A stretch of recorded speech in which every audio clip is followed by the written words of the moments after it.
Hello and welcome back to Open Air 24/7. Before we get into what this video is about, please make sure you subscribe and hit that bell for future notifications, and make sure you like and share this video. So in this video today, we're going to be discussing what it's like to be a drug addict in recovery. You know, how it started, what happened during, and the aftermath of that. Make sure along this journey that is about to happen that you're understanding what Brandon is saying. You're understanding how he got into it, what he went through while he was in it, and also what he went through after going through it and what he deals with today, you know, in recovery. Because once a drug addict, you're always in recovery. You never win the battle. You're always fighting to win that war. So please just make sure you if you have any questions, make sure you comment down below and I'll get those questions to Brandon. Without further ado, let's get into it.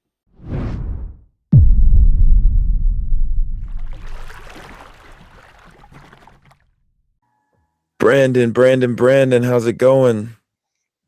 What's happening? What's happening? You know, another day, another dollar, you already know. So did you have your mother and father growing up? Yes. I grew up, a pretty normal childhood. I had both my parents, which I still have, and they're both married. Still, they've been married like 54 years. Okay. Who did you lean more towards growing up, your father or your mother? When I was younger, I was more toward my mom, but now in the later years, I've always had a good relationship with both of them. But in the latter years, like since I've really got clean and started living right, my relationship with my dad's really grown. Okay. Now, what type of people were they when you were younger, growing up? My dad, he taught agriculture in high school all my life, and then later on, my mom, she taught early childhood in in my senior year. Maybe she started teaching, and they both retired from teaching. Okay. It sounds like you had some really dang good parents growing up. So that's a plus right there, you know, Yeah, getting into the world and yeah, having some pretty good parents, productive members of society. Now, in high school, what group sure. did you hang out with? Not really the outcast, but not the nerdy type people, but really not the most popular. You know what I'm saying? Okay. Just Now, when kind you of were the with those average. groups of people, what kind of things did they do, like during school and after school?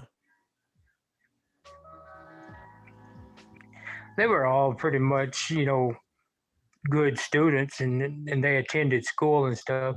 It wasn't like a bad crowd or anything. I didn't really get into the addiction part of my life until after school. I was a pretty good kid in school. I didn't get in trouble a lot, no fighting or nothing like that. Okay. So, So you had a pretty well, good for high one, school. because my yeah, for one, because my dad was always a teacher at the school I went to, so you know that kind of Kind of kept you thrown me straight, on didn't it? to right, yeah. That would be the way to Okay. say it. Yeah. Now, what was it that you wanted to do after high school, like senior year, going into your senior year? What visions did you have of your life? Like, what did you have your eyes set on? Well, to be honest, I really was just kind of like uh, go with the flow, kind of, because in school I attended school and I didn't get in trouble and stuff, but I didn't apply myself like I should have. I kind of just skated by, Okay. and you know, I I just I really, not to say I didn't have ambitions or want to do things, but I just kind of took the just get by route. Okay. And now, You know, what did you actually do after you graduated high school? What'd you get into? I did some work like manual labor and stuff like that, but then I started running around with some people from high school, as a matter of fact, and that's how I got into the drugs and or to the addiction part. You know, Completely different and I crowd. wouldn't, I'd go to yeah, yeah, Okay. yeah. I would say so. Now, You how'd you know, run I, into I those was guys? I Did you was know them great. while you were in school? Yeah, I knew them while I was in school, but Okay, I didn't know that you know that they were into all that kind of stuff because they weren't in school, or not gotcha. to my knowledge anyway. You know, Okay. you know, About how long after high school did you start hanging around this group of kids? a couple of years, Couple of couple of years. years after high school. Okay. Yeah, Right after you high know, school. I would do yeah, pretty much. I would do like the party thing and all that, and just like the keg party or whatever, and the passion Okay. parties and stuff like that. Yeah. Okay. Now, right after high school, did you have any like relationship issues with girlfriends? Yeah, yeah. You know, throughout the majority of my adult life, that has been my problem.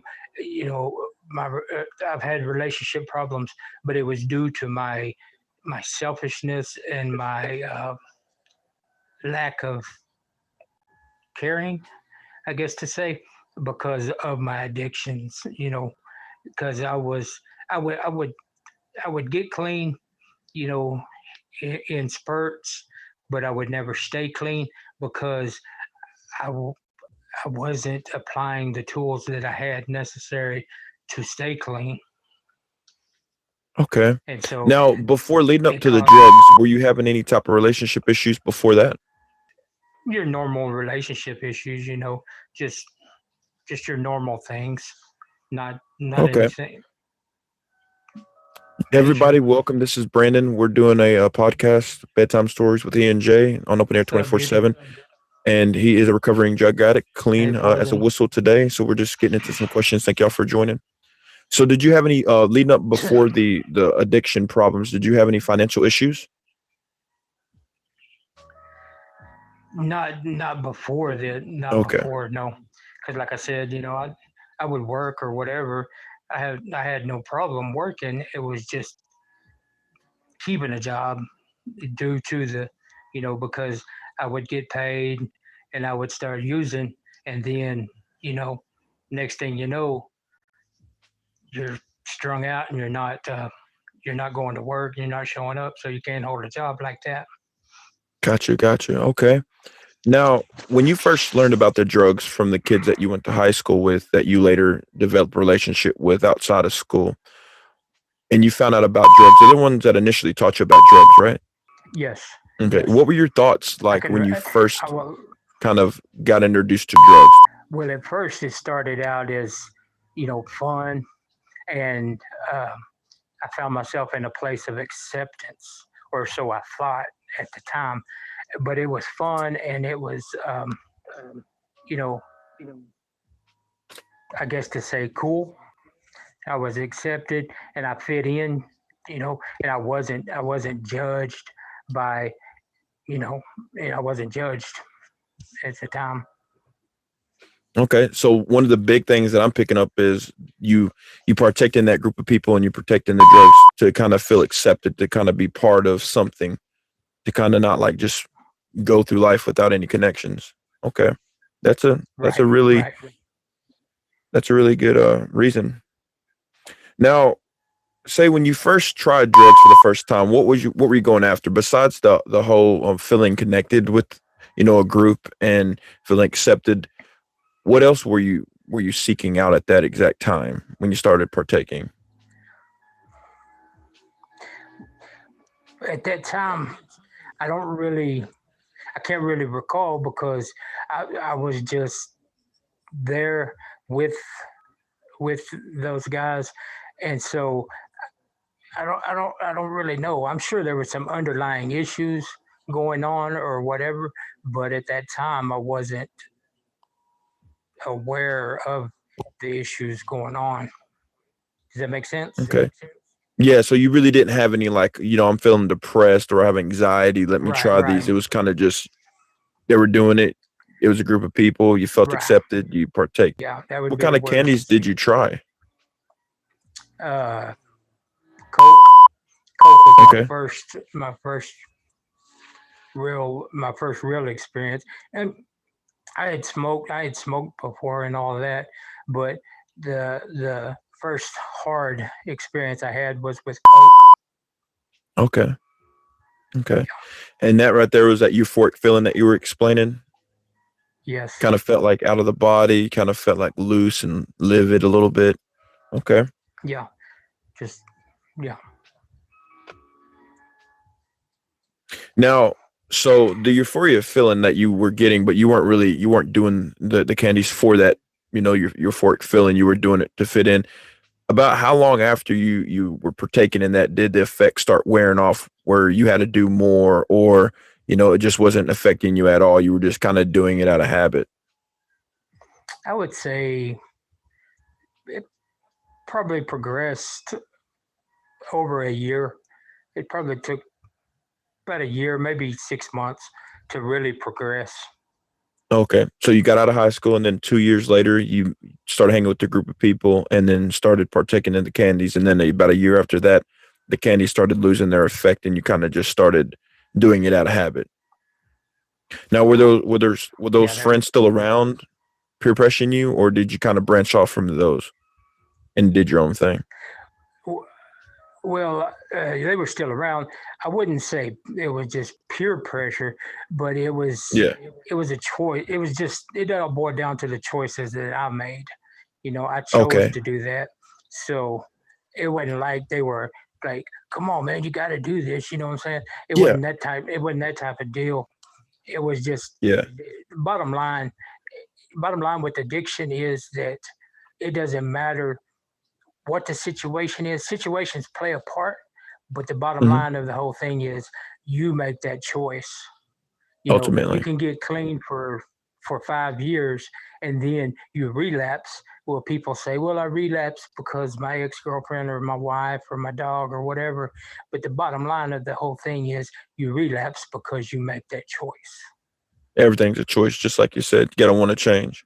Right. Now, I guess a Right. better way of putting a better word is influence. Like, were those individuals still kind of around to influence you? Not so much peer pressure, because that, like you said, does sound like, yo, do it, do it, do it. But I was Right. more or less saying being around that, being around those people, being around the drugs.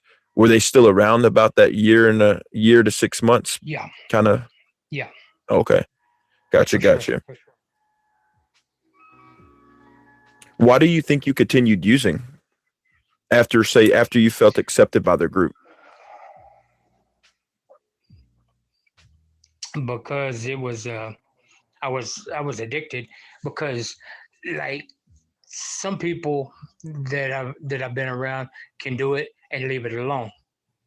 Like me, I have an addictive personality, period. Gotcha. And I know that and I know that if I do indulge, then it's out the window. I'm off to the races and that's it. You know what I mean? So you avoid So kind of any alcohol, any weed, any type of candies. You just kind of avoid those. yes, sir. Yeah, for Okay. sure. Because you know, for a long time, I always said that alcohol, I can handle alcohol. That's not my problem. It's not my deal. But Hmm. say I'm in a bad mood and I've been drinking and I got a little buzz going on, then somebody comes up with something else, and then next thing you know, you're off and running. So Yeah, one thing leads to so another. for me, it's Okay. just it's got to be total abstinence because I know where I'll end up. Okay. What were some of the negatives of partaking in the candies, like that you can name? Maybe give three good ones, three of the best negatives that you could think of to kind of deter people and, Um, kind of what you've been through. people always say, well, nobody ever says that they want to be a drug addict, you know. And like I said, it started off just as fun and just an acceptance thing, but it turned into where I was stealing, I was lying, I was cheating, and I didn't care who it was. And to be to be honest, I, s- I stole from my own parents. Okay. You know, And that's that's that's how. Go ahead. I was just gonna say that's very heavy to kind of, drop off, to be able to admit that, that takes a lot of courage to be able to say that and to realize how bad it was. So appreciate you, Brandon, And for being honest. and another thing, I wasn't just I didn't start out snorting or smoking. I started out with, you know, with the needle, and so that's a whole nother monster right there. And I would not. This is how bad that the needle is. I would not wish the needle on my worst enemy, because that Got is you. it's a whole different level whenever you go that route. And really, that's what you're chasing. You're chasing that rush from that first high. I've heard that That's before. what Kind you of chasing the ghost is what they call it, right? right. Yeah, yeah, exactly. Okay. And that's and it'll make you do things that you said you would never do in your life. Got I'm you. talking about, because it just takes you to a whole different level where you don't even care about yourself. So how are you going to care about somebody else? Exactly. Exactly. So we got lying, cheating, stealing from parents. We got the effects of, you know, shooting it versus snorting it or eating it, or if you can't eat it, smoking it. You said, yeah, snorting or smoking. Yeah, you can eat So it what too. is You can one eat it. more negative that you can think of? Uh, Relationships, Okay. So it and kind of also affects your relationships. How so? it does well because, like I said, you're in that selfish mode. You're in that mode to get high. You're not you're not trying to love somebody else. You can't even love yourself. So how are you going to love somebody else? You know, and in my experience, I I found that, looking back on my past relationships, that I was really just using them any way I could, to get high. Not, yeah, I didn't start out that way in the relationship, but it always ended up that way, you know. Yeah. And it's really, to the other person, it's really mentally abusive too, because you're not giving they're not getting you, they're getting a whole different person, a whole different character. Because when you're strung out like that, and you've been running the streets, you put on a whole different persona than Hmm. if you had seen me when I was getting high as to now while you're talking to me right now. It would blow your mind, because I'm a whole totally 100% different person. Heck yeah. So thank you for the gifts, No No. Definitely send the gifts Brandon's way. He's giving his testimony right now. We appreciate him for Appreciate you. being here and being Appreciate honest y'all. and being open and being transparent and being informative to the group. Now, when you're going through that and you're in these relationships while you're partaking in the candy, what's going through your mind? What are some of the thoughts that go through your mind that you can't, like the addiction is so strong that you cannot stop from doing what your mind is telling you to do? And let me break that down. So say your mind was telling you to stop doing this, like you love this person, like don't do what you're doing. Like what are some of those thoughts that you had? Like where was your mind at, like in all of this relationship wise? Well, for the most part, you really don't think like that. You just it's kind of like this. Have you ever heard people say, "Well, just use your willpower. You can stop if you want to." Yeah, I've Have you heard ever it. heard that? Well, Hmm. it's break it down like this. It's kind of like, and I hate to use this terminology, but this is the best. This is a pretty clear picture of how to explain it. It's like eating a box of X-Lax and then trying to will yourself not to go to the bathroom whenever the X-Lax kicks in. That's a really good You metaphor. see, Yeah, you I see what love I'm that. saying? Yeah. And and you can sit there and tell yourself, you know, and I did love the people that I was with. I love my Hmm. parents. I love them without a doubt. But that that craving, or that drive, whatever you want to call it, it's just so powerful. that it'll manipulate you any way it can to to to get your next high. I know that's such a great answer. I know that it's one of Appreciate you. them things like you cannot stop whatsoever, even if you tried. Now, breaking it down just like a little bit more, like what's it like to not be in control and want to be in control? Because I feel like no matter how strong the addiction is, one still knows that they want to not do it. They just can't help it. Like you said with that metaphor you gave, like what are some of those thoughts It right there is. that, creep up on you like, why? Well, it causes a state of depression because Okay. you want to quit. You just want to quit so bad, and and for me, I'm speaking for me only. I say you a lot, but it's all me. For me, I would quit and I would get clean for whatever reason, you know, but then I would relapse, and the guilt and the shame that you have to carry from that is just like you feel like you're gonna die, and at times you wish you would die. And it gets to the point even when you're using, that you're so miserable because you want to quit so bad that you can't, that you just want to die. You just want to just end it, so this stop. Just let me die so I don't have to deal with this anymore, you know and That's instead that of that's that answer I it's wanted.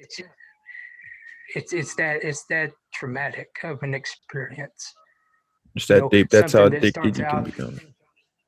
fun and games can end up to a person, because like with me, whenever used to get high, it started out I would go and get high and then go do stuff and have fun and whatever.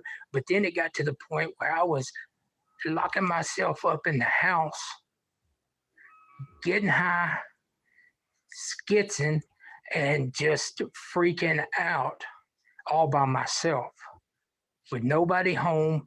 You know, the lights are off, no TV on, no nothing, just freaking out and acting like a lunatic.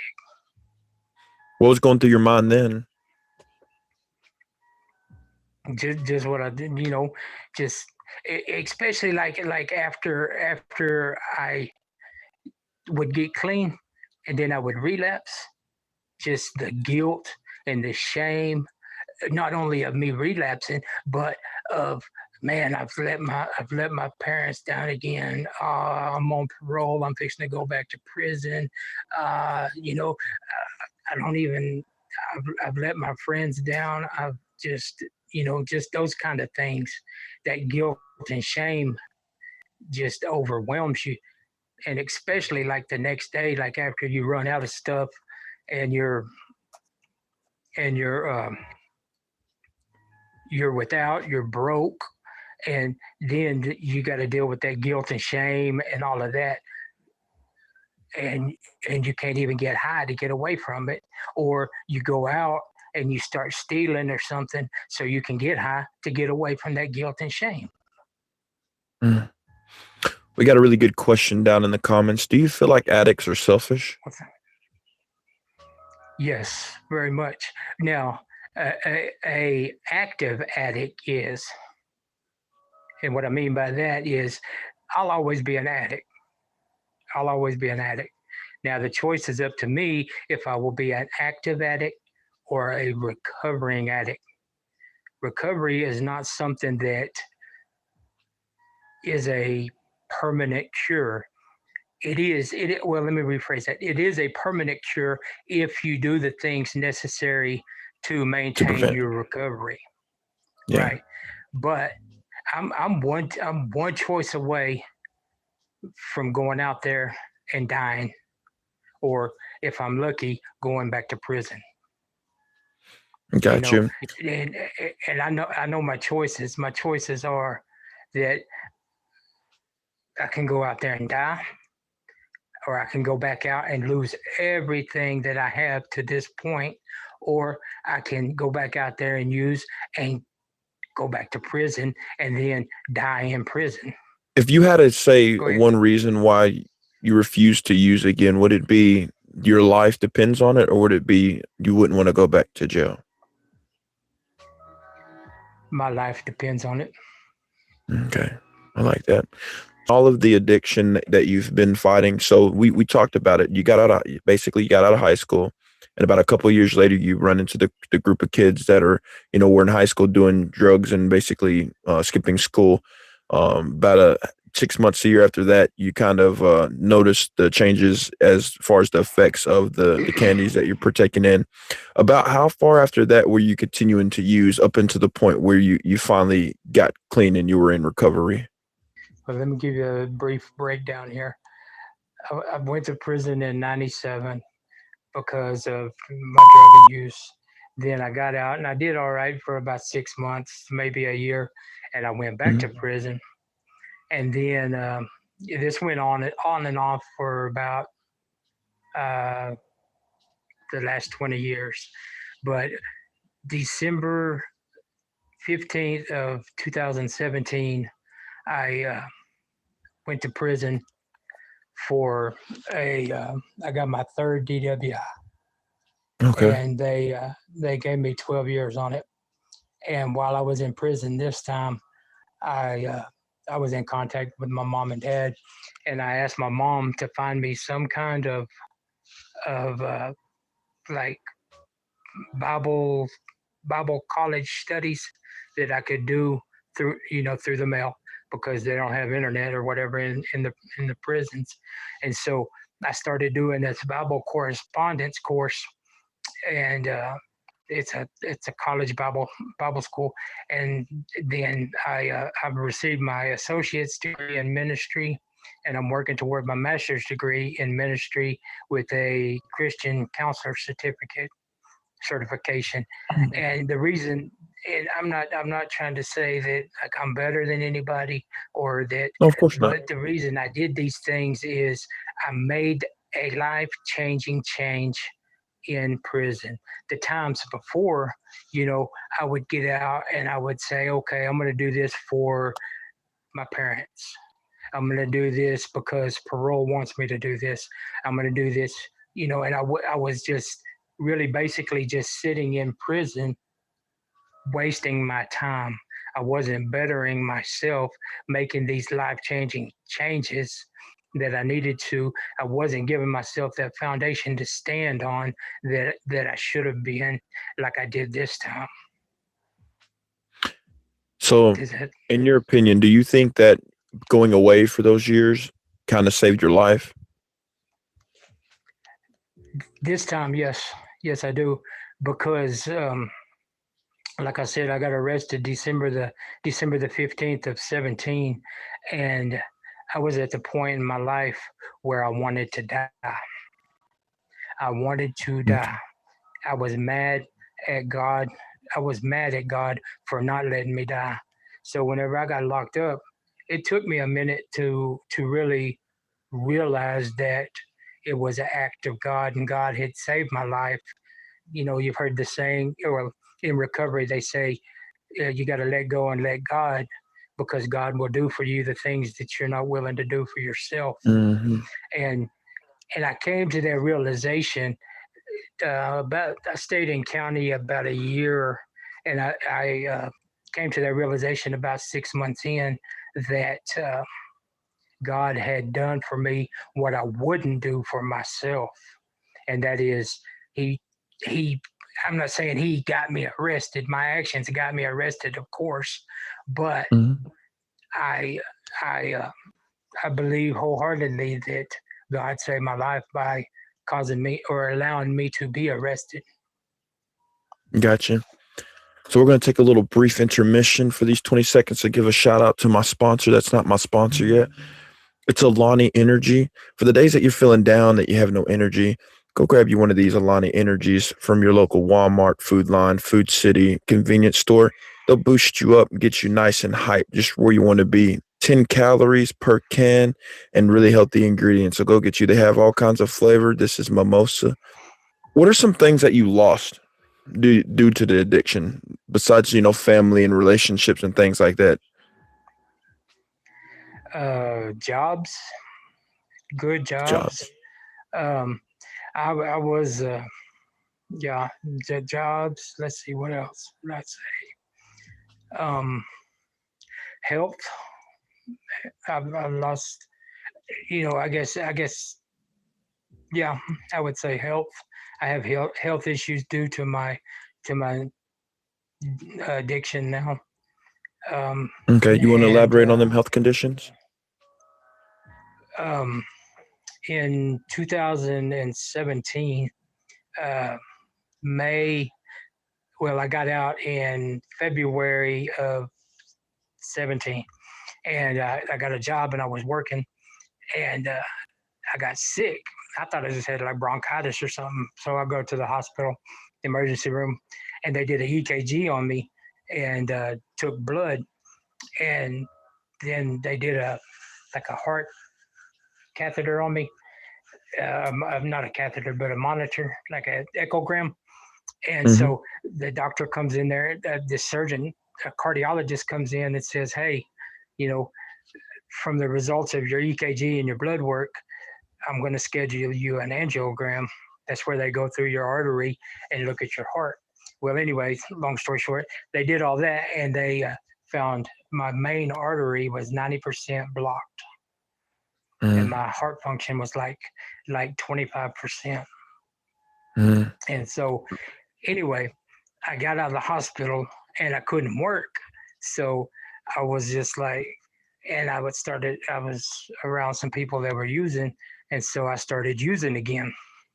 And before it was all said and end, from May of 17 to December of 17, my heart function had dropped down to 10% due to my drug use. I was using I was using just about every day, and then drinking and not eating right and not taking my medicine like I should be and all that for it. So yeah, and now I have a defibrillator because my heart function was only at 25%. So they put it in case my heart got out of rhythm or stopped beating. It'll shock me, and it's like when they hit you with the paddles. It does the same thing, but it's like inside my chest. And this is all due to just So using different various drugs over the years, just kind of led to something as yes, serious as, 5 to 10% heart function, 90% clogged artery. correct. And you're still here to give this testimony. How much have you increased that heart function? Let's see. The last time I went to the cardiologist was about 6 months ago, probably, and my heart function is back up to like 65%. Okay. And So now, how'd you get that up yeah, there to 60%, down from 5 to 10? quit doing drugs and quit drinking. Quit I doing mean, drugs and quit drinking. yeah, yeah, for The sure. last and final question for you, but the most important question that not only I want to know, but maybe people down in the comments and people out in the world that are going to be viewing this is, how did you manage to get clean? Like, how did you will yourself out of addiction? Something so powerful. Well, like I said, when I got locked up in 17, I was mad at God for not letting me die because I, I was to the point where I did not care anymore and I did not want to live.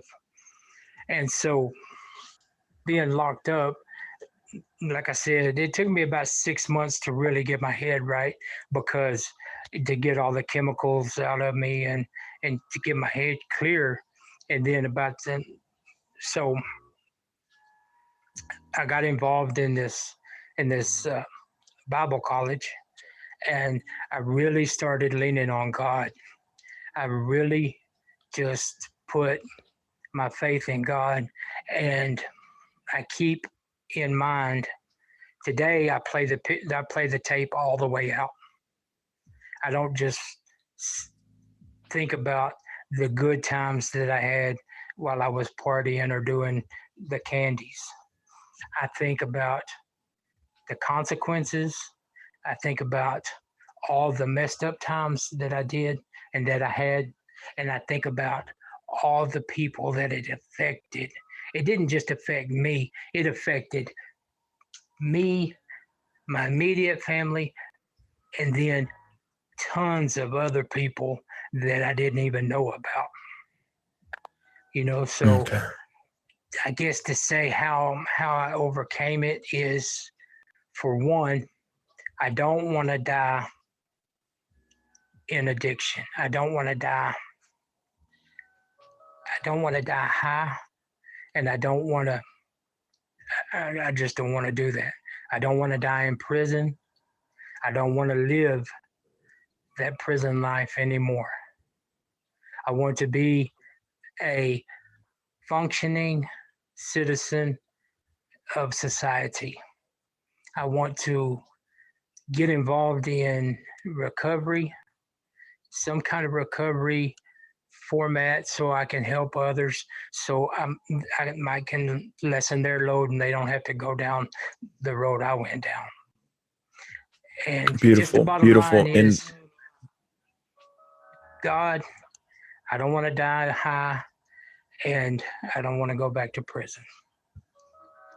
that's So beautiful. those were I my thought of one motivating more question factors. I wanted to ask you. So if I had to help Yes, somebody yes. that was a current addict, right, and they were deep in the powers of addiction, what's like one solid tip that I could like use or say to them to kind of get them out of that maybe somebody could have said to you to kind of stop you from being caught in addiction as long as you were, Well, let me let me if break it any? down to you like this.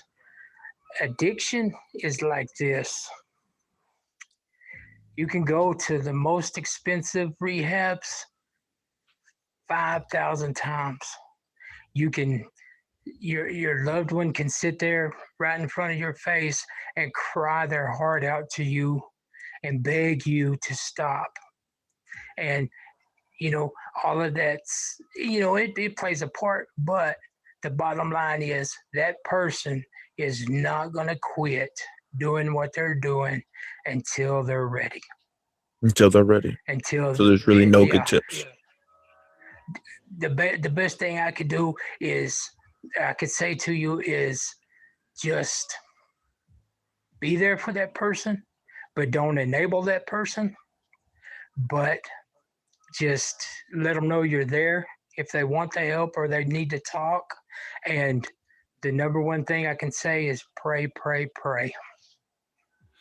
Got you, got you. Well, this concludes Bedtime Stories with E&J. You can find this on Open Air 24/7. If you're just joining and you missed out on any of this, it'll all be there edited, more than likely in 2 days. Give it 2 days.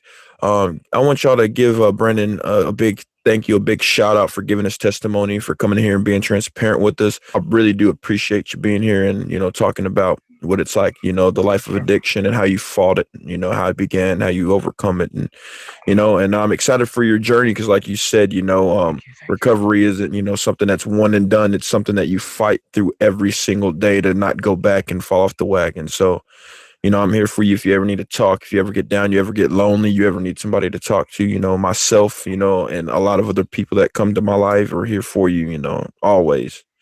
I had the I thought this appreciate that. today. What is one benefit of this app besides, all the toxic stuff? One of the benefits I thought about today is whenever you're feeling lonely, you can pick up your phone, you can pick up your computer, your tablet, you can go on this app and you can talk to somebody. You can find somebody to talk to. So I think we got to shed the light on that side of the app. How accessible is it when you don't have friends or family or loved ones out there, and all you have is your phone and yourself, and you're in your house, like, and you have an app full of so many different people with different personalities and different stories. If you stayed to the end of this video, thank you so much. Make sure you subscribe and hit that bell for future videos like this, and like and share this video. Brendan is a close friend, and he showed vulnerability when giving this story. So please, for him, make sure you like this video. And if you have any questions for Brandon, just put them down in the comments, and I'll make sure I get those questions to him, and I'll get the answers back to you. Thank you so much for watching.